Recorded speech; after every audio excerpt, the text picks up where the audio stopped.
engage like a little front crawl MOT. Sort of, I try to think about, you know, the legs not straying too far apart. Maybe you've done it so well for so long, you probably don't, maybe you don't even think about this, but I try to think about the legs straying not too far apart. As we mentioned earlier, those hands staying under the body, trying to keep the head from moving too much. What sort of things do you think about when you're engaged in, or do you just sing and try to avoid the boredom of training? No, legs aren't really my strong point. That's pretty much as my legs do at any point of my swim. I don't really go much more than that. It's just a preference. I don't know, I either one or the other. I can't work with both together for some reason.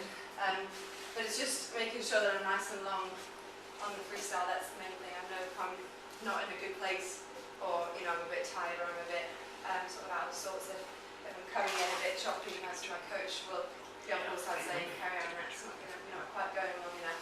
The more tired, you can sort of feel yourself getting a little flatter, a little shorter. Yeah, I mean, sometimes it's easier. I sometimes find it easier if I can just go a little bit longer. You know, especially with something that's a constant speed like that, to feel a bit easier towards the end, just because I was trying to go just a little bit longer. Yeah, pretty much that's the main thing for me, is just making sure that, you know, and it's my hips as well, but that's not something that I can see, so I'm really lucky that I have a coach all the time that can say, Keri-anne, your hips are just a little bit low, or, you know, you're not quite going as long, but generally being quite choppy is probably when I feel that things aren't going so well. Any other observations? Anybody see anything that needs clarifying, or anything different to how you envisage it might be? Having seen some of the amazing underwater footage. When you're doing the pull stroke, how close to the body should you have? How close? Yeah. Yeah. It's a good question. It's a good question. I generally teach, you know, I guess textbook you often read about 90, maybe to 120 degrees. If you come in too close, it's possibly not the strongest of position. And also the water's quite turbulent around there, and it might not be the best use. If you're too deep and this gets a little bit too straight, then you often just sort of bother up and down. I think, well, it might not be the easiest of angle to see, but you can see sort of a bend, maybe just outside of 120-ish at the start, and tightening to maybe 90 towards the end there. But yeah, not too close to the body, and certainly not too straight. If ever you climb out of the deep end of a pool, have you ever noticed sort of your body almost aligns you in quite a strong position, so almost recruits the best use of the musculature anyway? It's rare that you would ever jump out there with a straight arm, and to come this close, it would feel quite weak. The body almost sort of likes that position. I think that's a useful thing to think about. Do you ever think about that as a... Sort of what we were saying for your lesson earlier was just, we were always taught to rotate around our body, so I guess I almost move my body out of the way of my hand. So not that I'm, you know, moving out totally, it's just I'm moving sort of around my body to let my arm sort of go along the path that it needs to go, and then, you know, come back in. But like I think we said earlier, there's sometimes a worry of over-rotating, and when you over-rotate, your hips tend to go snake, you know, they snake out to the side, which isn't, and then you're going to have to over-correct yourself, which will make this arm come a bit more forward, if that makes a bit more round that way. So it's just finding that nice balance.